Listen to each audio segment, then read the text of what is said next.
From manufacturer to patient, the direct-to-consumer approach, we're going to be talking about this with Andy Crawford from KeySource today on TWIRx.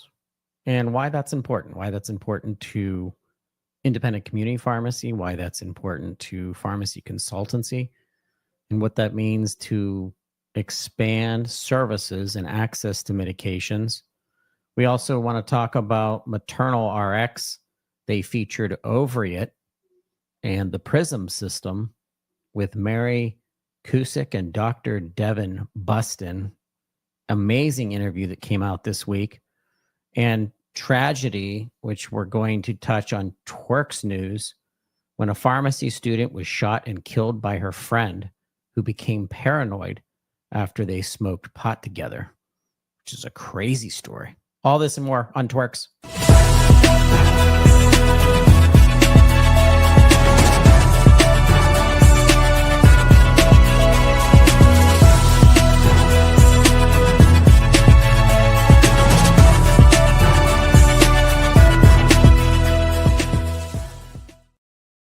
Hey, welcome to TWIRx. Welcome to This Week in Pharmacy. My name is Todd Urey, founder of the Pharmacy Podcast Network. Today is November 14th, 2025. This year, smoking hot, fast year, crazy year, challenging year for so many entities and people in pharmacy, myself included. Wouldn't say it was a bad year, but certainly wouldn't say it's been my favorite year either. It's been a punch in the face kind of year over and over and over again. Hey, as I said, Andy Crawford's headed over from KeySource to talk to me about direct-to-consumer, the impact of direct-to-consumer medications and selling medications, if that's a good idea, if that's a bad idea. I think it's half and half, and I'm sure you do as well. But first, on TWIRx News, this is a horrible and strange story from KPOP News, KNOP News 2. Let's take a listen. University pharmacy student and DeForest High School graduate is being remembered tonight for her kindness and infectious smile. Thanks for joining us at 10. I'm Mark McPherson. And I'm Mackenzie Davis. 26-year-old Ariel Spillner was killed in Milwaukee last week, and a woman has now been charged in connection to that shooting. WMTV's Nicole Herzog joins us live in studio after sitting down with Ariel's family. Nicole, a memorial service and celebration of life were held tonight to honor her. Loved ones say Ariel's determination, kindness, and magnetic personality were unmatched. As the case moves forward, her family says they're looking for healing and justice. Friends and family of Ariel Spillner gathered in DeForest Monday, honoring a promising life cut short. She had the brightest smile, the most infectious laugh. A DeForest High School graduate, Ariel shined both on and off the court. She played basketball and soccer and volleyball and was in cross country. She was just such a well-rounded athlete. Courtney is Ariel's older sister. She says she was in her final year of pharmacy school at Concordia University and dreamed of moving to Florida after graduation to start her career. She was literally the best person you could ask for as a friend, as a sister, as a TT. As a daughter, she was the best to everyone. She would be there for anyone, no matter what you needed, when you needed it. She was there. She would call me at the most random times for the most random things. Oftentimes I was at work when she would call, or it'd be late nights, but I answered every single time. And I'm going to miss that. But Tuesday night would be their last phone call. I talked to her about an hour and a half beforehand, and the last thing we said to each other was that we loved each other, so I am forever holding that memory close. Prosecutors say Jamaica Mills claims to have accidentally shot and killed Ariel, who was her friend. The criminal complaint says she became paranoid that Ariel would stab her after the two had smoked marijuana together. I know she went over there to celebrate her birthday, so she said, and I just can't believe this happened. As her family processes the sudden loss, they say Ariel's light will continue to touch those close to her. I am so proud to be her sister. She I think she touched more people than she even realized she did. Now, Ariel's family has set up a GoFundMe to pay for funeral expenses. Her family tells me any extra money will go towards a charity close to Ariel. Is crazy. What a horrible, horrible story. Remembering pharmacy student, future pharmacy leader, gone too soon, Ariel Spillner. What a horrible, tragic story. And you wonder, as pharmacists out there, as you're listening, people who are around psychotropics and effects of THC, effects of marijuana, maybe with those who hadn't experienced it or whatever it was that triggered that intense paranoia, that this teaches us that we think in today's age, with so many states legalizing marijuana for recreational use, that everything's just peachy keen. And as you can see, sometimes that's not the case. Sometimes it's harmful. And we have to remember that we should be counseling as pharmacists. So obviously, you pharmacists, you pharmacy technicians that come into play, all healthcare providers, that there are always potential dangers to recreational drugs if you're using cannabis as such. And what a horrible, horrible story. Our heart goes out to Ariel Spillner and her family. Rest in peace, Ariel. Next up on TWIRx News, something I'm quite proud about, and that is the news around Guardian Pharmacy Services. Guardian Pharmacy is a long-term care pharmacy that started maybe 15, possibly even 17 years ago. And I sold them a pharmacy management system, which was SoftWriter's Framework LTC.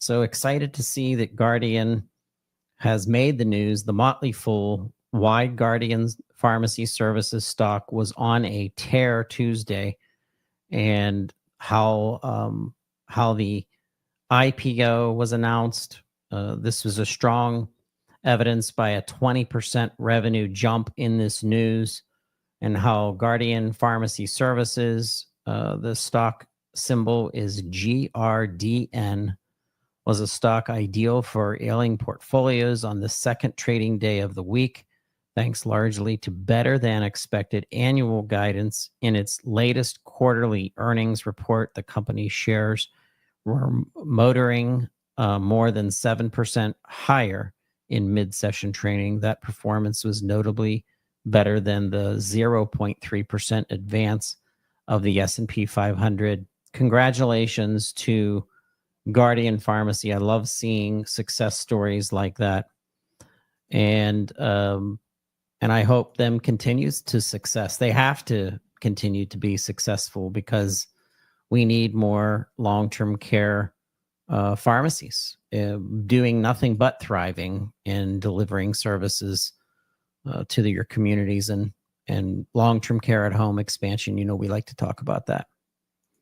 Hey, next up from Pharmacy Times, Metformin may diminish the cardiometabolic benefits of exercise. This is something. How many times has conversations come up in long-term care pharmacy, geriatric care pharmacy? Shout out to Dr. Tamara Rugels. I'd like to hear from Tamara on this article. And it says that metformin may reduce the metabolic benefits of exercise, including improvements in blood vessel function and blood sugar control. You're out there, you're trying to stay fit, you're eating better, you're taking your metformin, you're exercising as you always thought that you should be, and now it comes out that it may be based on a double-blind placebo-controlled trial, showed exercise without metformin led to significant improvements to aerobic fitness and vascular health. Very strange. And that's it for short segment of TWIRx News this week, because we got a lot going on. This week, SureCost. I don't know if you've heard about SureCost, but they are an analytics engine, an analytics company. What a wonderful, fun organization I get to work with this week, today, Friday, and be able to be part of a panel on an AI discussion and understand just how powerful data can become to you as a pharmacy operator, and how there's a lot of data that you're not taking advantage of. And there's organizations out there who are ready to help you leverage your data better and more. We just did an episode that just came out, I think earlier this week, from, once again, the Soft Raiders team, Framework LTC, with their system called Framework Insights. And once again, it's an embedded data analytics system that tells several things about your operations, from the performance of your team, better drug buying, profitability studies, financial reporting, even reporting portals back to the facilities that they serve, and communicating better efficiency and better operations. I love this kind of stuff. I love where it's going. And then put AI on top of that and watch what happens. Watch how powerful it is. Hey, I'll be right back. We have a special interview with Andy Crawford from KeySource.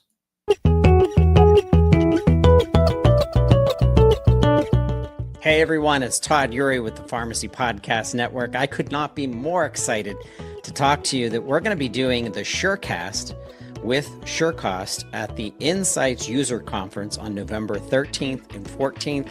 I'm going to be part of this event. I cannot wait to meet with you, talk with you, leverage data together, learn how to use data better.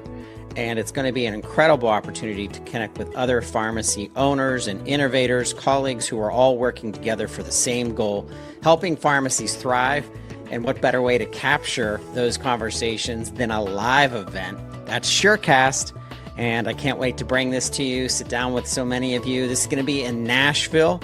Don't forget, on November 13th through 14th. And there will be a link to go to the registration, and we'll see you there.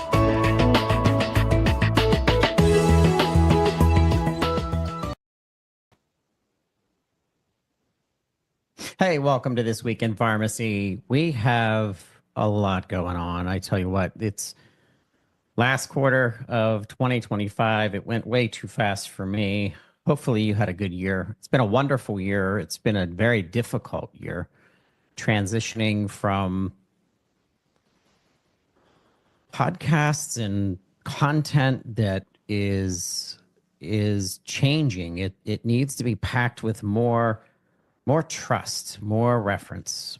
I've been working on what does it mean to deliver evidence-based podcasting for continuing education versus just podcasting to talk with a friend or to teach each other something that is maybe not clinical. And I think 2026 is going to be a steel sharpening steel year, that if you're in content development, a shout out to you. If you're in public relations, communications, marketing, I want to work with you. I want to do some projects. I want to hear from you, because we have a lot more responsibility in the new year coming than ever before because of the trust levels. Our B2B trust will spill over into our B2C trust, our business to consumer, business to patient. And part of that evolution is what's happening in our markets and how medications are getting to our patients, and hims and hers delivering directly to patients versus going through a pharmacy or going through a PBM. And there was an article written, and it's the reason that I've invited my friend Andy Crawford back from KeySource. And the article was, a direct-to-patient market is expected to hit 21 billion with a B. 21 billion million. You put your thumb up to your Austin Powers lip. Andy Crawford, welcome back to TWIRx. Todd, thanks for having me again. I appreciate it. And I love the Austin Powers reference. Very well timed. I love that whole movie, that whole show, Dr. Evil. And the evil for us is a couple things. It's distrust, it's misinformation, it's acceleration of markets, it's catching up with so many things and challenges. But let's focus on your post. You put this out about a week ago. Pharmacy evolving, we know it. Direct-to-consumer brands, they're moving in. Pharmacies have a choice to compete or collaborate. I loved this. That's why you're here. So, Andy Crawford, talk to us about this. Sure. I mean, it's it's a big aspect of the evolution of pharmacy. I mean, we've seen this, direct to patient vanity, mail order model for some years, right? We're talking about ED, hair loss. That isn't new this year, but I think what we're seeing is an expansion of direct to patient, direct to consumer with GLP-1s. You're starting to see Lilly Direct trying to figure out how can they get probably products directly to consumers that maybe aren't required to have as much patient counseling through either a physician and or a pharmacist. And what is basically the article is just what do we expect in the coming months, in the coming years? And I'm more curious to hear what do community pharmacists think of this, trend. As I spoke to you before, there's never going to be, I think, a replacement for chronic illness and medication therapy management and the role of the pharmacist. But I think the big aspect is, the drug pricing system is extremely complex. Direct to consumer sales are emerging as more of like a transparency play. I know not everybody sees direct to consumer as a fix. A lot of people argue that, the deeper problem is the insurance systems and PBMs, right?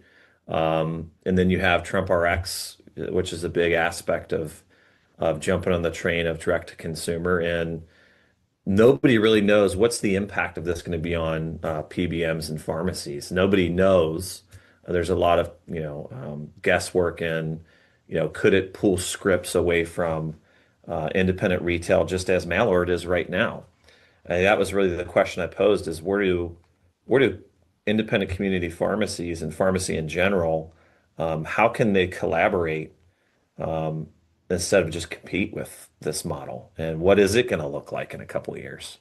So, yeah, do you remember we were talking about this story and an extension of the story? And I'm going to read something posted on June 17th, 2025, just this summer. Medicure announces closing of purchase agreement for the acquisition of West Olympia Pharmacy. And this is happening several times. Medicure bought Dave Marley's pharmacy, Marley Drug, back in December of 2020. And now we have manufacturers who are using the strategy of, let me just purchase a pharmacy that has a trusted reputation. It already has a customer base. It's already licensed in several states, if not all 50 states, like Marley Drug was. And I'm not sure if Dave positioned it that way, but this is not a trend that is novel. It's going to keep happening. And I'm wondering how that changes the mix for the growth of independent community pharmacies that are still looked at in their community as independent and as the hometown pharmacy store, drugstore. However, have infrastructure and have a little bit more depth and power because a medication manufacturer just purchased you and pushing you forward and positioning you in your communities beyond just where you started. And now they're, I don't know how many pharmacies they bought, but at least 2 organizations. And so the direct consumer is hims, hers to the consumer. But then we have the new middleman, the new middlemen and middlewomen, and that are these pharmacy owners that are also getting direct access to manufacturers. There's going to be a disruption, and there's going to be some changes of what that means. What's that mean to you? Because sometimes it's a head scratcher. We can speculate, but I like hearing from you better. Yeah, I mean, of all people, I mean, I'm in direct contact with manufacturers, so I am the in between, right? Yeah. As a wholesale distributor. So, as some know and some don't. I've been with KeySource nearly 20 years. We work directly with our manufacturer partners, basically any from A to Z that have a genericized FDA-approved product, and we're providing them to pharmacies all across the United States. I think the bigger question that I see with this whole subject is, what do community pharmacies stand to lose, and what do community pharmacies stand to gain? And I think, if I could break it down into,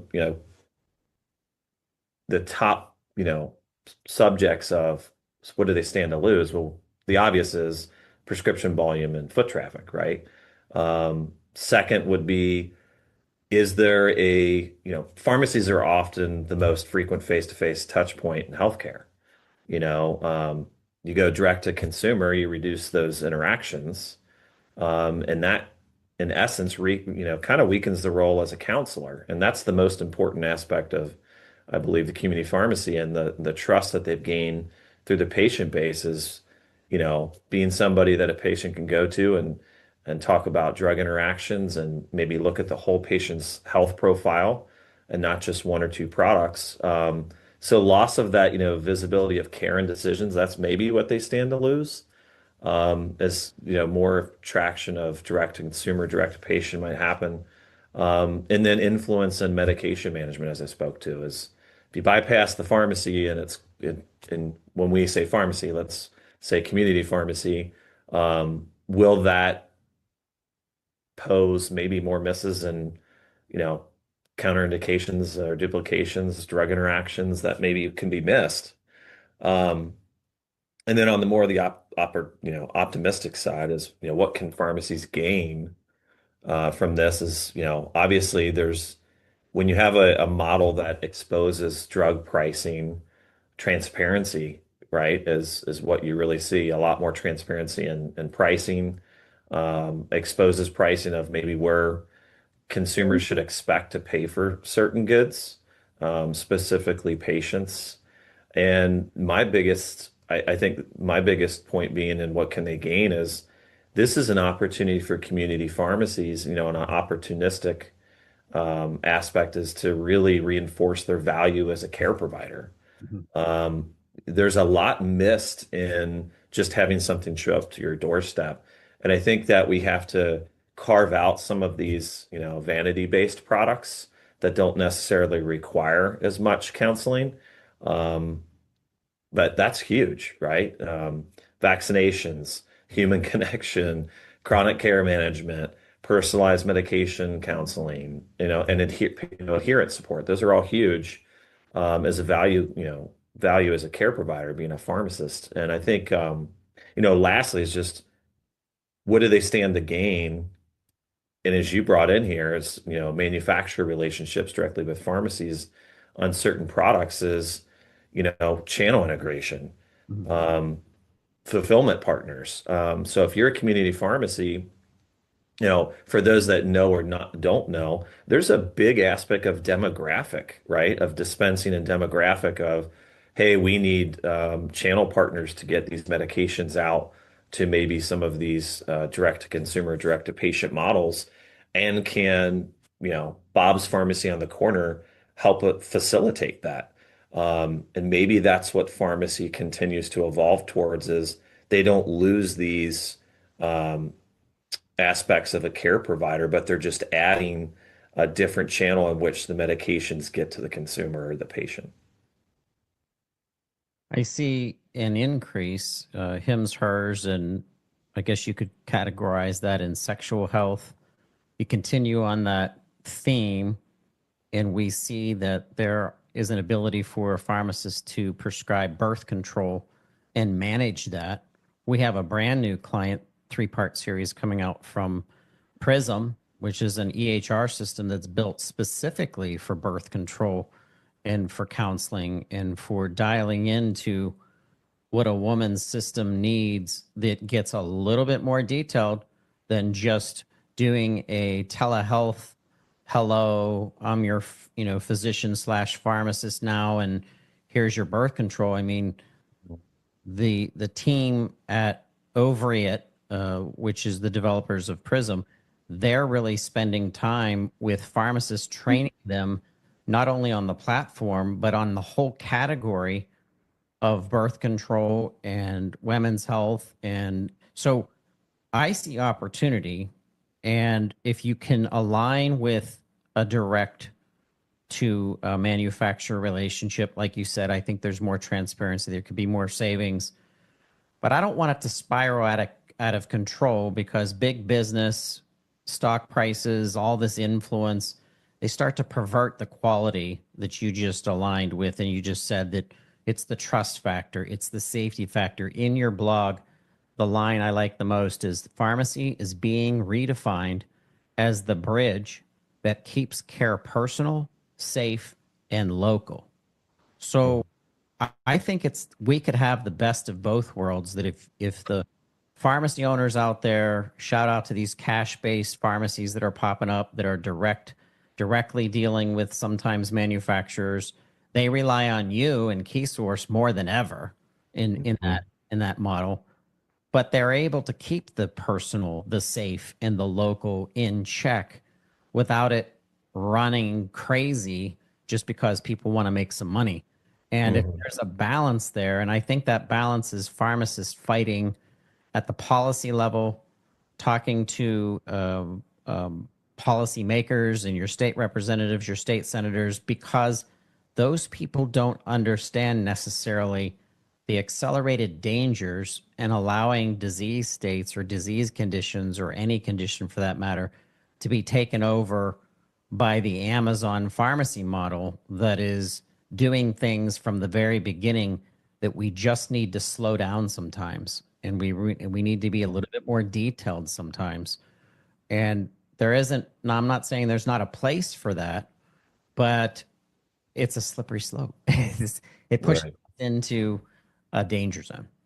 Yeah, and I think, I mean, the bottom line, I think, is this is, direct to consumer, direct to patient, channels, they don't eliminate pharmacies, but they do shift the competitive advantage away from simply just filling prescriptions, right?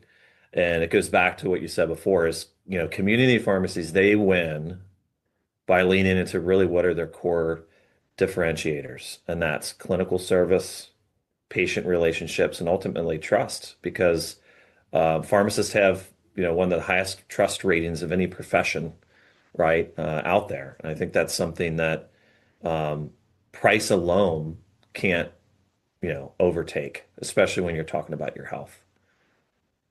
I hope the public continues to realize that, because as much as we all want to save money, would I pay a slightly higher dispensing fee if I knew my pharmacist and if I trusted the pharmacist's guidance?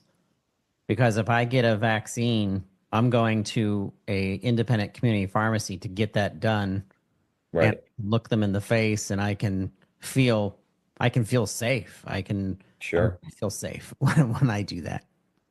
Right. Right. And you wrap that, clinical service around, the whole, continuum of care for that patient. And that would be, is Todd not only getting his vaccinations that he needs, but is he also getting his maintenance medication or his acute medication for his children or his family? So I think, there's a lot of intertwined aspects of how community pharmacy will continue to win. But I mean, this is the elephant in the room, right? And how it grows over the next couple of years, and how pharmacy competes or collaborates is, I think, a big aspect of who's going to seek, opportunity in the chaos. Shout out to our pharmacy owners out there, to our technicians out there. You want to build trust. You want to understand things from the inside out. Wholesale. Reach out to Andy Crawford. You become kind of a Jedi Knight of the Round Table of years, and You have such a trusted source of people that surround you on your team. I love working with KeySource and what you guys are doing for independent community pharmacy, but check them out, keysource.com. Once again, keysource.com, but reach out to Andy Crawford specifically on LinkedIn. Easy name to remember and to spell. Andy, I appreciate you being here on TWIRx again. Hey, Todd, thanks so much. Appreciate it too. Talk soon. All right. We'll be right back with more TWIRx.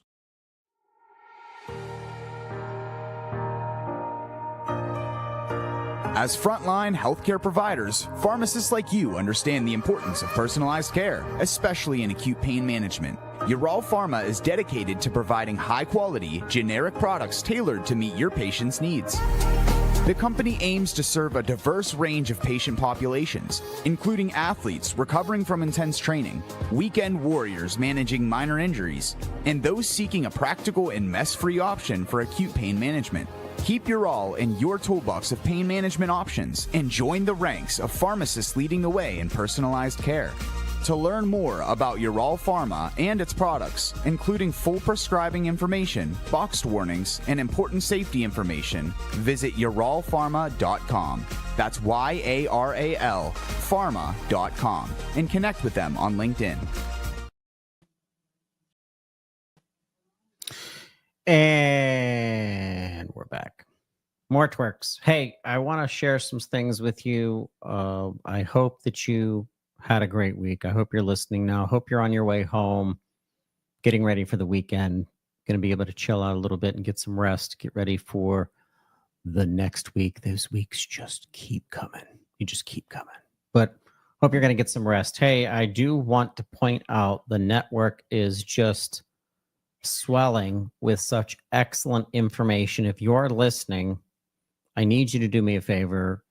Send the Pharmacy Podcast Network to your school of pharmacy, to the experiential department or to the dean of pharmacy, and let them know of such an amazing resource of thousands of interviews over the years.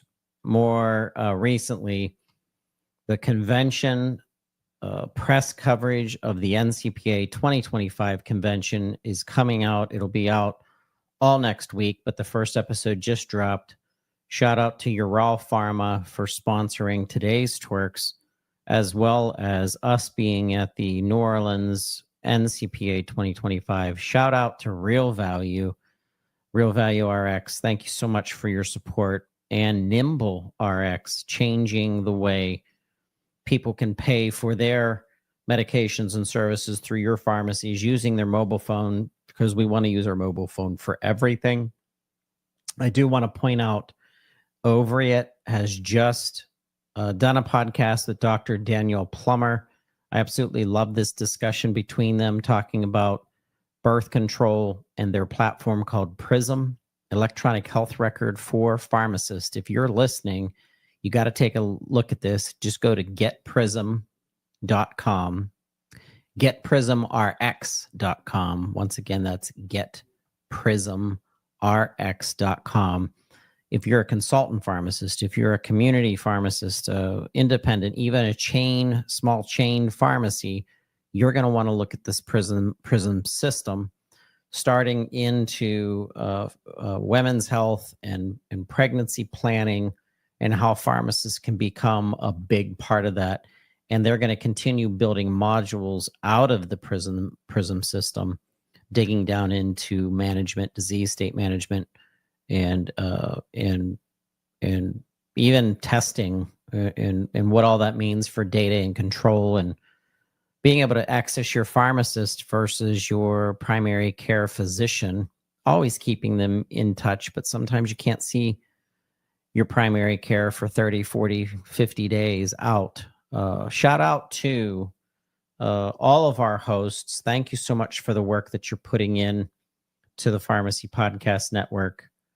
We're so excited about this year, so excited about what's coming. I do want to make an announcement that the Pharmacy 50 most influential people in our profession, the awards are coming out we cannot wait to release. I think it's going to be coming up this week, which is next week on Monday. We're going to be announcing the voting. Voting is going to be open. I want you to share the voting link, nominate somebody that you feel has made an impact and who is influential to shaping better pharmacy care. Doesn't have to be just pharmacists. You can nominate people that you know are dedicated to our profession and moving it forward and really changing things. Shout out to so many of you who are working so hard, the entrepreneurs that are out there that are working so hard to change the game, and just what that means for the future of our profession and the medical science liaisons. I cannot wait to do a special series on our MSLs and dig down into opportunities for pharmacists out there. I mentioned WVU School of Pharmacy. Thank you to the Pain Guy for always involving me with his P3 class. We want Pitt, University of Pittsburgh, P3s. I want to get in front of you, as well as Duquesne University School of Pharmacy, P3s. I want to start a P3 engagement and expansion, telling you what's happening in the real world of pharmacy and giving you insights into the trenches and understanding what we're doing as a profession and how things are dramatically changing so quickly. Today is a short TWIRx. Like I said, we got a lot going on. I very much appreciate, shout out to everyone listening. We hope you have a fantastic week coming up. Please, if you'd like to be a guest on TWIRx, reach out to me, Yuri, that's EURY, at pharmacypodcast.com. That's EURY at pharmacypodcast.com. My email, easy to remember. And shoot me an idea of what you'd like to talk about. Dig down into it. Not sure if you knew this, but the Rated RX podcast, Sam and Robbie and Xavier are joining the Pharmacy Podcast Network. That's going to be an expanded show. We cannot wait to full blast the Rated RX podcast. Absolutely love those guys. Look them up. Just Google Rated RX podcast. They're on TikTok. They're on Instagram. They're active. They really have the fingers on the pulse of the industry, as well as health system pharmacy. We have to dig more into health system pharmacy. I feel like that's probably the anemic side of our content, is health system pharmacy. And we definitely want to engage more of you pharmacists out there who are working in our hospital systems. I think of Dr. Laura Mark leading things at our own in the Berg, Pittsburgh, Allegheny Health Network. We can't wait to re-engage with her, hopefully in an upcoming series for the new year, and go through what your career looks like as a health system pharmacist, and even the informatics side of it, the technology side of it, and how that's going to transform the roles and the opportunities that pharmacists have. Hey, it's been a great This Week in Pharmacy, a short This Week in Pharmacy, but we wish you the best week. And like I said, reach out to me, and we hope you have a great week. We'll talk to you soon here on This Week in Pharmacy. Go TWIRx.